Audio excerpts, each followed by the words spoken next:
Assalamualaikum warahmatullahi wabarakatuh. Alhamdulillah summa alhamdulillah alladzi allafa baina qulubikum fa asbahtum bi ni'matihi ikhwana. Asyhadu an la ilaha illallah wahdahu la syarikalah wa asyhadu anna Muhammadan abduhu wa rasuluh. Allahumma shalli ala Muhammad wa ala alihi wa sahbihi wa sallim ajma'in, amma ba'du. Subhanaka la ilma lana illa ma 'allamtana innaka antal alimul hakim. Allahumma inna nas'alukal huda wat tuqa wal afafa wal ghina. Allahumma inna nas'aluka ilman nafi'a wa rizqan thayyiban wa amalan mutaqabbalan. Para jamaah rahimakumullah, bapak-bapak, ibu, saudara-saudara, anak-anak sekalian yang saya cintai, kajian kita pada malam hari ini bicara tentang mencintai dan meneladani Nabi Muhammad SAW. Ini kalau yang saya kirim ke takmir itu agak panjang dalam bentuk PDF. Nanti bisa di-share kalau mau dipelajari lebih utuh. Ada 5 item yang mungkin dibicarakan berkaitan dengan tema ini. Yang pertama adalah bagaimana cinta Nabi kepada umatnya. Yang kedua, bagaimana cinta sahabat kepada Nabi. Saya ambil satu sampel tentang sahabat utama yang cintanya 24 karat kepada Nabi, yaitu sahabat Sauban. Banyak pelajaran di situ. Yang ketiga, bagaimana cinta kita kepada Nabi dan bukti-bukti cinta kita kepada Nabi. Kemudian yang keempat, kita meneladani sifat utama Nabi. Minimal ada 4 yang kita teladani, yaitu siddiq, tabligh, amanah, dan fatonah. Kemudian yang kelima, kita ini harus menjadi kepanjangan tangan Nabi, yaitu melanjutkan misi kerasulan Nabi. Bahwa Nabi itu misi pertama membacakan Al-Quran, kemudian mensucikan masyarakat dan mengajarkan Al-Quran dan As-Sunnah. Itu misi utama Nabi untuk membangun masyarakat. Nah, para jamaah sekalian rahimakumullah, sebelum masuk yang pertama, mungkin ada pengantar. Kita memahami dulu tentang satu firman Allah yang pendek dalam surat Al-Anbiya, surat 21 ayat 107. Allah berfirman, "Wa ma arsalnaka illa rahmatan lil alamin." Dan tidak kami mengutus kamu Muhammad kecuali menjadi rahmat bagi seluruh alam. Jadi pertama-tama yang harus kita yakini adalah bahwa Nabi itu diturunkan fungsinya sebagai nikmat, rahmat. Salah satu buktinya apa? Bahwa Nabi itu rahmatan lil alamin. Ya, kita sampai hari ini masih memeluk Islam dan beriman kepada Allah adalah bagian dari jasa Nabi. Nabi itu diwisuda oleh Allah resmi menjadi Nabi, Rasul itu usia 40 tahun para jamaah sekalian. Kemudian space waktu yang diberikan Allah untuk membangun peradaban dengan konsep rahmatan lil alamin itu diberi waktu 23 tahun. Saya yakin ini bukan kebetulan. Kenapa 23 tahun? Jadi usia 0 sampai 40 tahun itu Nabi dipersiapkan betul oleh Allah menjadi pemimpin dunia yang nanti klimaknya terbentuk civil society negara Madinah. Jadi kalau kita membaca sinopsis sejarah Nabi itu sejak bayi tidak di kota ternyata, tapi hidup di pedesaan selama 4 tahun. Kemudian minum pertama ASI, walaupun dari ibu susuan 2 orang, Suwaibah dan Halimatus Sa'diyah. Itu para pakar peneliti. Kenapa air susu ibu? 66% jaringan otak manusia itu ditentukan oleh manusia sejak lahir, baru ditambah 18 bulan ketika air susu ibu diserap oleh seorang anak. Makanya sunnahnya 2 tahun menyusui itu. Kemudian usia 4 tahun kembali ke ibunya di Mekah. Kumpul ibunya hanya 2 tahun. Kemudian ditinggal ibunya wafat. Tapi sejak usia 4 tahun Nabi sudah punya pengalaman spiritual ketika ditangkap Jibril, kemudian dibelah dadanya, kemudian dibuang kandungan negatifnya sehingga Nabi hatinya bersih. Jadi pengalaman pertama adalah pengalaman spiritual, baru usia 4 tahun. Kemudian ikut kakeknya sejak usia 6 tahun sampai 12 tahun. Kakeknya ini tokoh politik, tokoh agama, tokoh masyarakat, tamu-tamunya orang-orang hebat. Sehingga Nabi usia 6 sampai 12 tahun sudah punya pengalaman politik. Itu cara Allah mengangkat seorang pemimpin dunia. Usia 12 tahun Nabi ikut pamannya karena kakeknya meninggal, sudah mulai diajak berdagang ke mancanegara. Nabi punya pengalaman bisnis mancanegara. Singkat cerita, usia 25 tahun menikah dengan Khadijah.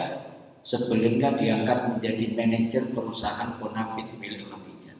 Punya pengalaman politik, pengalaman bisnis, pengalaman memimpin perusahaan. Kemudian yang terakhir, para jamaah sekalian, ketika Nabi melihat pola hidup orang-orang Arab pada waktu itu yang menghalalkan segala cara, maka disebut dengan istilah jahiliyah, yang kuat, yang menang, yang kaya, menindas. Maka Nabi karena punya sifat yang hanif, sejak 4 tahun sudah dibelah dadanya, dihilangkan sifat-sifat buruknya. Melihat kondisi masyarakat seperti itu tidak bisa menerima, tapi Nabi tidak mampu menyelesaikannya. Maka Nabi kemudian 3 tahun sebelum umur 40, Nabi melakukan, kalau dalam istilah agama, berkhalwat. Kalau dalam istilah umum, Nabi meditasi. Saya tidak menyebut bertapa, nanti konotasinya ada yang mengatakan tidak baik kalau bertapa. Tapi Nabi pergi ke Gua Hira. Khadijah menyiapkan bekal, kadang seminggu baru pulang, kadang 5 hari, kadang 3 hari. Itu terus dilakukan, melakukan perenungan yang cukup panjang, 3 tahun. Nabi merenungi kondisi masyarakat, tapi Nabi belum mempunyai pola untuk menyelesaikan masyarakat Arab yang jahiliyah itu. Tapi Nabi terus melakukan perenungan. Maka genap usia 40 tahun Nabi mendapatkan solusi dengan diangkat menjadi Rasul. Turunlah ayat pertama surat Al-Alaq 1-5. Nabi disuruh membaca Iqra bismi rabbikal ladzi khalaq. Yang dibaca adalah publik, bukan teks ayat itu. Maka secara bertahap kemudian Nabi menyelesaikan persoalan tahap demi tahap. Dari situ saya kemudian meyakini para jamaah sekalian rahimakumullah, kalau ada seorang pemimpin tiba-tiba jadi ketua partai seperti sulap, tidak melalui proses kaderisasi yang alamiah, itu kok saya tidak yakin bahwa mereka akan sukses. Pemimpin karbitan itu tidak menghasilkan kecuali persoalan. Tapi kalau sudah melalui proses alamiah, seperti yang saya ceritakan berkaitan dengan sinopsis kehidupan Nabi tadi, barangkali itulah pemimpin yang baik. Baik, ini pengantarnya. Kemudian yang pertama, para jamaah sekalian rahimakumullah, bagaimana cinta Nabi kepada umatnya. Banyak rekaman sirah Nabi kalau diketengahkan itu terlalu pendek mengetengahkan cinta Nabi atau bukti-bukti cinta Nabi kepada umatnya. Yang pertama misalnya, suatu kali Abu Hurairah ini datang ke rumah Nabi. Ya Rasulullah, apakah paduka punya makanan? Kami sangat membutuhkan makanan itu, tapi untuk kucing di sekitar masjid yang kelaparan. Jadi Abu Hurairah itu kenapa sampai dipanggil Abu Hurairah, bapaknya kucing? Karena sangat cinta kepada kucing. Dan dia cinta kepada kucing itu juga meneladani Nabi. Ini bukti Nabi itu rahmatan lil alamin. Ketika serbannya ini di lantai, ternyata ada kucing yang tidur di atas serbannya Nabi. Begitu Nabi mau ke masjid, ternyata serban ini tidak ditarik biar kucingnya bangun, tapi digunting, sehingga Nabi tidak membangunkan kucing itu. Kemudian sisa serbannya itu yang dipakai. Itu cinta Nabi kepada kucing yang disayanginya. Namanya Musa kucingnya itu, sama ada namanya.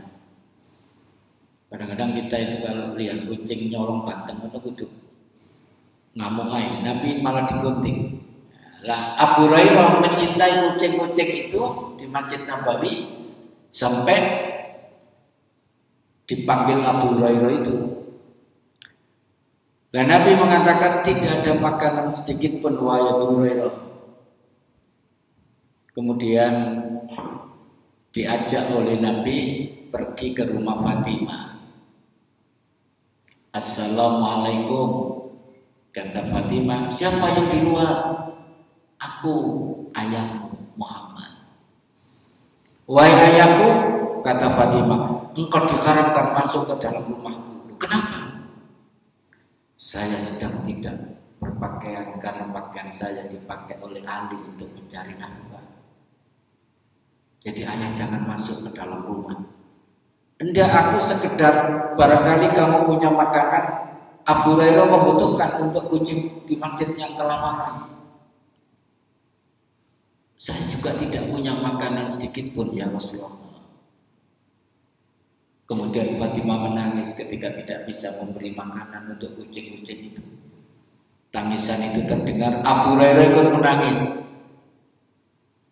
Dan Rasulullah juga menangis. Tapi lihat apa kalimat Rasul yang terakhir. Ya Allah, ya Tuhanku, aku rela hidupku miskin seperti ini, keluargaku juga seperti ini, tapi ini jangan sampai terjadi pada umatku ya Allah. Jadi dia rela hidupnya begitu, anaknya juga begitu, tapi dia tidak rela kalau umatnya ikut menderita.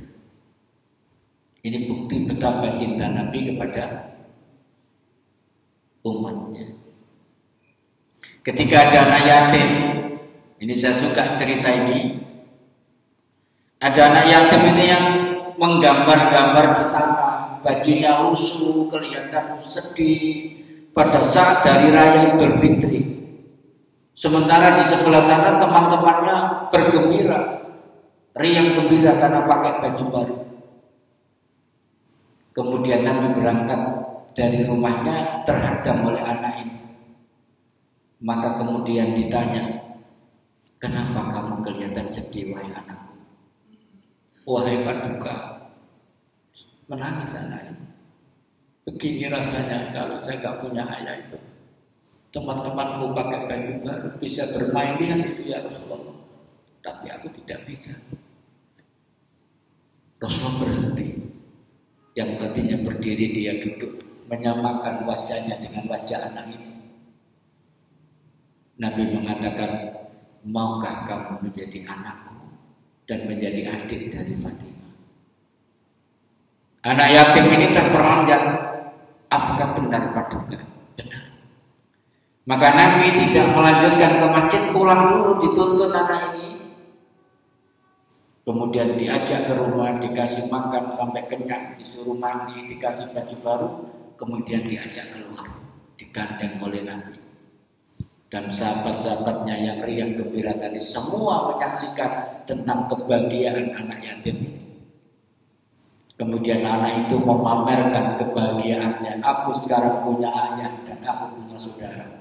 Rasulullah adalah ayahku dan Fatimah adalah kakakku. Apakah benar? Benar. Anak-anaknya kemudian ngaco ucapannya, nggak sadar. Kalau begitu mendingan bapak saya juga mati biar aku diangkat jadi anaknya Rasulullah, katanya. Makanya kemudian kasih sayang Rasulullah kepada anak yatim itu kalau pola itu kita ikuti, Nabi mengatakan ana wa kafirul yatim hakadha. Aku nanti bersama orang-orang yang mencintai anak yatim itu hakadha, seperti ini. Ini Rasulullah, ini orang yang mencintai anak yatim.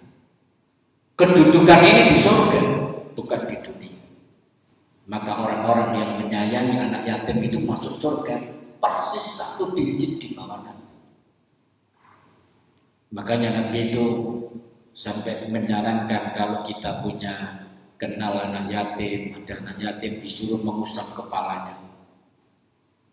Itu maknanya bukan diusap, disayangi. Disatu nenek sampai usap tuas ngeluh. Pedok diusap, kabeh ngusap, kan sing menyatuni oleh ngeluh maksudnya itu di. Saya pernah ngisi kajian di Banyuwangi, acara Maulid Nabi. Ada tradisi di sana itu mengundang anak yatim. Ada 50 duduk baris di depan. Kemudian pengajian. Setelah pengajian doa, kemudian dipersilakan para jamaah yang ingin mengusap kepala-kepala anak yatim dimulai dari sebelah kiri. Maka semua berjalan seret, diusap kepalanya. Terus dia keluarkan amplop. Anak ini sudah bawa tas kresek satu-satu. Tapi ketika dia bawa tas kresek, ternyata habis diusap. Ya maknanya mungkin terlalu normatif ya menerjemahkan ucapan Nabi, diusap kepalanya, masukkan amplop. Ngusap lagi, amplop lagi. Selesai acara itu masing-masing anak bawa amplop tas penuh, semua penuh. Saya tanya itu berapa isinya rata-rata Pak? Yang minimal 5.000, 10.000. Jadi satu anak ya dapat jutaan Pak. Kalau dia bawa 50 dikasih semua ya boleh, dilebih juga boleh, tergantung dia bawa amplop berapa. Itu tradisi di kampung di sana itu di Banyuwangi, dan saya pikir luar biasa menyayangi anak yatim. Saya itu ngelola anak yatim selama 25 tahun. Dan donatur pertama itu dari Kedintang ini, kalau Bapak tahu. Begitu masih ngemper 10 anak, kita baru bangun itu ada namanya Pak Samsul Arifin, pegawai Bank Jatim di Kedindang Permai, yang donatur besar. Waktu saya ingat betul, jadi saya sering ke sini. Yang antar ke sana itu Imam Ahmad Mulyadi namanya, anaknya masih kecil-kecil. Ada nasabah bank namanya Pak Saleh, PT Baitasari itu. Ditunjuk Pak Samsul, tolong dibangun panti Al-Kausar ini. Langsung dibangun. Ya mungkin karena dia berjasa menyalurkan kredit atau apa, nggak tahu saya. Rumahnya di Kertajaya, namanya Pak Saleh, rekanannya Mbak Tutut, bukan main, Om Borong tingkat 1 Jawa Timur yang aspal itu. Ya, dalam waktu 1 tahun panti itu dibangun, langsung dipondasi 6 lokal kali 2 depan 12 lokal. Kok cepet ini, hati saya kok nggak enak. Masa berjuang belum apa-apa sudah mau dibangunkan gedung 12 lokal. Hati saya deg. Betul, sesuatu terjadi, pondasi selesai, betoneser berdiri, belum ditembok, Pak Samsul pindah ke Kediri, langsung berhenti bangunan. Nah ini berarti nggak boleh, terlalu cepat itu nggak boleh. Akhirnya kita bangun sendiri. Dan sekarang panti itu jadi pesantren yang cukup bagus sekali di desa saya, di depan rumah saya. Jadi saya itu hafal bagaimana kenakalan anak yatim, buletnya mendidik sulitnya. Itu apa saya ini? Tidur bertahun-tahun. Kalau anak-anak makan tempe 1 potong, saya juga makan tempe 1 potong. Bahkan heroik sekali cara mendidiknya. Waktu itu saya belum punya pengalaman pendidikan. Kalau makan dipimpin, ada pimpin. Assalamualaikum warahmatullahi wabarakatuh. Giliran saudara-saudaraku gitu. Sebelum menikmati rezeki dari Allah, marilah kita berdoa. Allahumma barik lana fi ma. Iwak tempe 1 potong. Saya ikut di situ. Adik bagi sambelnya itu selisih, waduh dihukum itu. Ngiris tempe ini juga harus presisi, nggak boleh lebih tebal, lebih tipis, sampai gitu. Alhamdulillah 10 anak angkatan pertama itu semua jadi, semua sukses. Alhamdulillah, itu yang menghibur hati saya sampai hari ini. Bahkan beberapa jadi ustadz seperti saya ini keliling-keliling ceramah gitu ya. Baik, kembali ke sini para jamaah sekalian. Jadi Nabi mencintai anak yatim. Kita juga harus mencintai anak yatim. Dan sebaik-baik rumah adalah rumah yang ada anak yatimnya. Tapi karena banyak orang tidak sanggup mendidik anak yatim di rumah masing-masing, rata-rata bulan tadi, maka itulah latar belakang adanya panti asuhan yatim. Jadi sunnahnya itu ya di rumah. Jadi rumah yang paling berkah itu ya kalau ada anak yatim. Kalau tidak begitu ya kita punyalah 1 anak yatim. Sampai ada orang Surabaya itu ngasih donatur ke saya. Ini tak sekolahmu sampai selesai S1 Pak Kodino. Tapi rahasiakan. Jangan tahu kalau saya yang biayai. Sampai sekarang nggak tahu anak itu. Karena memang amanahnya dirahasiakan. Anaknya sampai ngemis-ngemis, Pak Kodino, saya itu pengen ketemu sekali saja. Saya pengen ngasih saya beasiswa. Enggak, amanahnya doakan saja si fulan itu diberkahi Allah. Sampai ada begitu. Sampai ada yang lulus dari Madinah, sudah selesai, sudah menikah. Ya ada orang yang tidak mau disebut nama. Nah, ini perlu dicontoh. Jadi banyak sekali kisah tentang cinta Nabi kepada umatnya. Contoh lagi misalnya. Jadi Nabi itu diberitahu "Ya Rasulullah, anak salah seorang sahabat mengalami sakaratul maut. Apakah engkau tidak berkenan ke sana?" Nabi berlari. Anak ini memang sakaratul maut, dibopong. Dibopong, digendong begini, dan Nabi meneteskan air mata sampai jenggotnya basah. Lalu para sahabat bertanya, "Ya Rasulullah, kenapa kau menangis? Padahal itu bukan anak." Apa kata Nabi? Ini tangisan kasih sayang orang tua kepada anaknya. Jadi Nabi menganggap anak-anak para sahabat itu anaknya.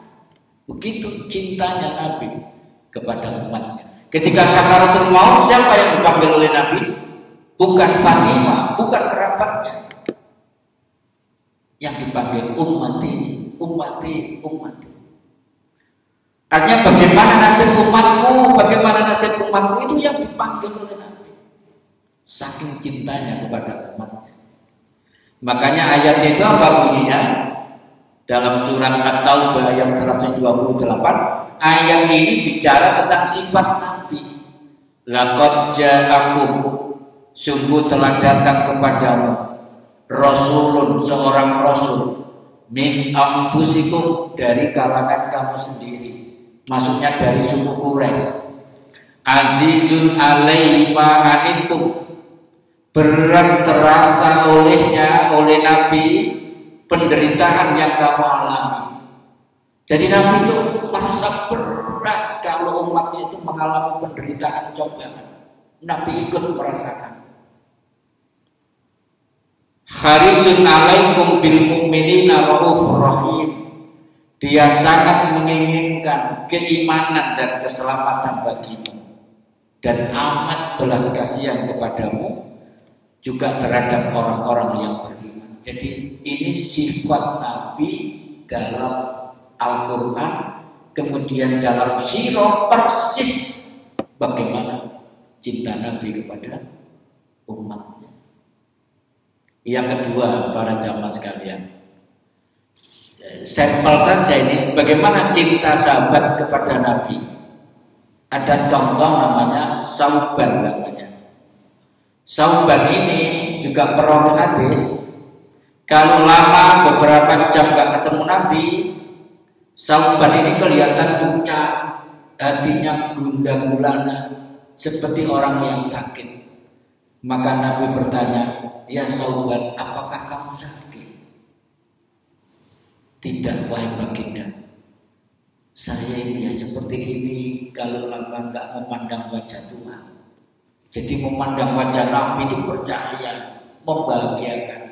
Kalau saya tidak memandang wajah Tuhan beberapa saat, ya seperti ini paduka. Karena saya khawatir, mumpung di dunia saya memandang wajahmu, nanti kalau sudah mati pasti engkau masuk surga di atas sana, dan aku tidak mungkin bisa membersamai panjenengan ya Rasulullah. Jadi dia merasa rendah, Nabi tinggi, sampai dia pucat kalau nggak ketemu Nabi.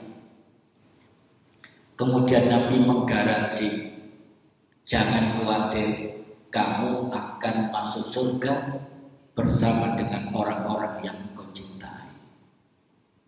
Maka peristiwa inilah yang menjadi sebab turunnya ayat dalam surat An-Nisa ayat 69. Kekhususan ayat ini adalah jawaban cinta sahabat kepada Nabi. Tapi keumuman ayat ini ya kita, kalau kita mencintai Nabi sekelas sahabat, ya kita masuk surga bersama Nabi. Wa may yuti'illaha wa rasulah, dan barang siapa yang mentaati Allah dan Rasulnya, faulaika ma'allazina an'amallahu alaihim, mereka itu akan bersama orang-orang yang diberikan nikmat oleh Allah, bersama mereka dalam masuk surga. Minan nabiyyin, yaitu dari golongan para nabi, wasiddiqin, golongan orang yang benar, as-siddiq, wasyuhada, masuk surga bersama para syahid, wassalihin, dan masuk surga bersama orang-orang yang saleh. Ini tingkatan para jamaah sekalian. Kalau cinta kita kepada Nabi sekelas Sauban, maka masuk surga bersama Nabi. Satu kloter. Tapi kalau masih kali ini 24 karat, misalnya kita 20 karat, ya masuk surga bersama turun satu digit bersama orang-orang yang sekelas Abu Bakar As-Siddiq. Kalau turun lagi 15 karat, misalnya cinta kita kepada Nabi, ya masuk surga bersama syuhada, orang yang mati syahid.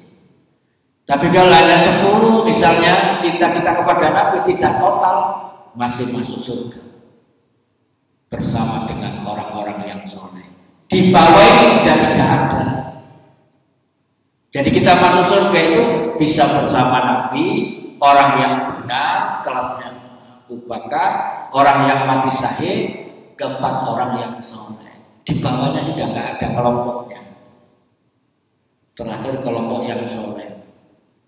Nah, kelompok yang soleh ini saja sudah berat. Saya tunjukkan, Pak, orang yang soleh itu cirinya ada 6, nggak bisa ditawar. Kalau gugur salah satu, nggak jadi.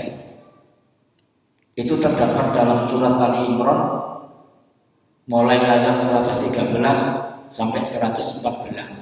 Satu, orang yang soleh itu ummatun qaimatun, lurus, jujur, gak bujuan. Satu. Dua, yatluna ayatillahi anal laili, dia tilawah Al-Quran di waktu malam. Tiga, wahum yasjudun, ini maknanya tahajud. Orang yang soleh itu punya aktivitas sholat tahajud. Empat, yu'minuna billahi wal yaumil akhir, beriman kepada Allah dan hari akhir. Lima, wa ya'muruna bil ma'ruf wa yanhauna 'anil munkar, punya aktivitas dakwah amar ma'ruf nahi munkar. Apakah dia menyampaikan, apakah dia mendengar, apakah dia yang menyelenggarakan. Seperti antum semua ini masuk, alhamdulillah. Masih sender, ngantuk-ngantuk dede. Masuk. Pokoknya hadir. Nah, itu masuk.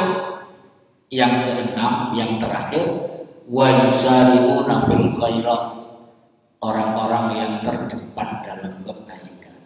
Nek ngelakoni apik, berbuat baik, akas semangat terdepan. Sholatnya terdepan, tilawah terdepan, sedekahnya terdepan. Itu orang soleh, gak malas. Lalu Allah menutup dengan kalimat wa ulaika minas sholihin, mereka itulah orang-orang yang soleh. Jadi ini kloter terakhir wis ngono salate. Dan iyo kloter minan nabiyyin, berat lagi. Wasiddiqin agak berat, wasyuhada berat. Lah, jangan sampai kita tidak punya pintu-pintu ini. 4 pintu, Nabi, Siddiqin, Syuhada, Sholihin. Harus ada dari pintu ini yang kita masuki. Syukur-syukur bisa mati syahid. Di tengah-tengah perjuangan dia dipanggil oleh Allah mati syahid, berarti masuk surga tanpa hisab. Orang yang masuk surga tanpa hisab itu ada 3. Pertama, orang yang mati syahid. Kedua, orang alim, ulama kah, kiai kah, ustadz kah, ustadzah kah, guru kah, pokoknya para alim mengajarkan ilmu, ikhlas. Makanya saya ini didoakan mudah-mudahan ikhlas menyampaikan ilmu. Seandainya nggak ada riwayat ini, mungkin nggak semangat ngisi pengajian. Saya hanya mengejar ini saja. Yang ketiga, orang yang dermawan, suka bersedekah. Lah anehnya kata Nabi, dari syahid, orang alim yang ikhlas, dermawan, yang dipanggil pertama orang yang dermawan. Jadi jalan terpendek masuk surga itu lewat dermawan yang paling cepat. Suka bersedekah, suka nyok. Dimanapun dia ada peluang sedekah, dia sedekah. Dan sedekah yang terbaik itu sedekah subuh. Karena ketika dia bersedekah, malaikat langsung berdoa, ya Allah, lipat gandakan. Tapi orang yang bakhil kata, ya Allah, bangkrutkan dia. Jadi kalau orang itu medit, doa malaikat itu supaya bangkrut dia. Tapi kalau dia dermawan, disuruh melipat gandakan doa malaikat balasannya. Yang ketiga sekarang, yang terakhir karena nggak cukup waktunya, yaitu cinta kita kepada Rasulullah dan bukti-buktinya. Cinta kita kepada Rasulullah itu adalah cinta yang utama. Itu disebut eksplisit dalam Al-Quran surat At-Taubah ayat 24. Kul katakan, ingkana aba'ukum, jika bapak-bapakmu, wa abna'ukum, anak-anakmu, wa ikhwanukum, saudara-saudaramu, wa suwajukum, istri-istrimu, wa ashiratukum, dan keluargamu, wa amwalun taraftumuha, dan harta yang kamu kumpul-kumpulkan, wa tijaratun tahsawna kasadaha, dan bisnis yang kamu takut akan kerugiannya, wa masakin tardaunaha, 8 terakhir, dan rumah-rumah yang kamu cintai. Ada 8. Ahabba ilaikum, lebih kamu cintai, minallahi, daripada cinta kepada Allah, wa rasulihi, dan rasulnya, wa jihadin fisabilillah, dan jihad fisabilillah, fatarabbasu hatta yatiyallahu bi amri, maka tunggulah sampai Allah memberikan keputusannya, azab maksudnya. Wallahu la yahdil qaumal fasiqin, dan Allah tidak memberi petunjuk kepada orang-orang yang fasik. Sehingga cinta di sini itu ada 3 para jamaah sekalian. Pertama disebut al-mahabbatul ula, yaitu cinta pertama kepada Allah, Rasulullah, jihad fisabilillah. Harus cinta yang pertama. Lah cinta yang kedua al-mahabbatul wusta, cinta pertengahan, yaitu cinta kepada 8 tadi, mulai bapak, anak, saudara, istri, harta yang kita kumpulkan, bisnis yang kita takut kerugiannya, rumah, itu boleh kita cintai, boleh, tidak ada larangan.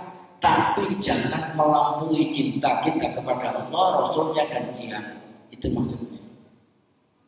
Lah yang ketiga al-mahabbatul adna, cinta yang rendah, yaitu memposisikan 8 tadi di atas, Allah, Rasul, jihad di bawah. Harta dulu, anak dulu, istri dulu, ini nomor 1. Allahnya nomor 2, Rasulnya nomor 2, jihadnya nomor 2. Itu cinta yang rendah. Ini yang diancam, fatarabbasu hatta ya'tiyallahu bi amri. Na'udzubillah min dzalik. Jadi cinta kepada Rasul itu cinta yang utama. Menisak ya. Baik, 1 menit lagi. Bukti cinta kita kepada Nabi apa? 1, sering bersolawat. Sallallahu ala Muhammad. Bukti cinta kita kepada Nabi. 2, mengikuti sunnah-sunnahnya. Qul in kuntum tuhibbunallaha fattabi'uni. Jika kamu benar-benar cinta kepada Allah, ikutilah aku. Yang ketiga, bukti cinta kita kepada Allah adalah mencintai Al-Quran. La yas'alu ahadun an nafsihi illa Al-Quran. Hendaklah seseorang tidak bertanya tentang dirinya kecuali tentang kedudukan Al-Quran di dalam hatinya. Fa in kana yuhibbul Quran, maka barang siapa yang mencintai Al-Quran, fa huwa yuhibbullah wa rasulah, maka dia cinta Allah dan Rasulnya, cinta pada Al-Quran. Yang keempat, rela berkorban untuk Rasulullah. Contoh saja, kurang setengah menit ini. Sayyidina Utsman itu Pak, demi membantu Rasulullah dalam perang Tabuk, infaknya itu 300 ekor onta.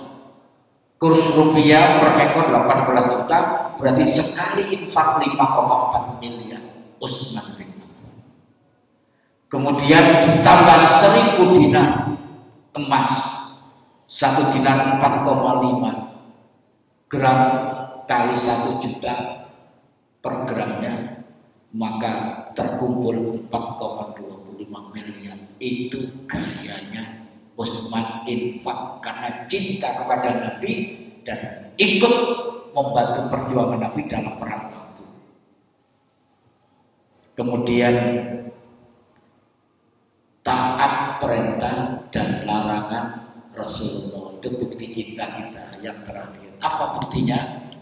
Begitu turun ayat tentang khamr, disebut rijzum minas syaitan fajtanibuh, gentong-gentong, tong-tong, miras itu semua dijatuhkan oleh para sahabat.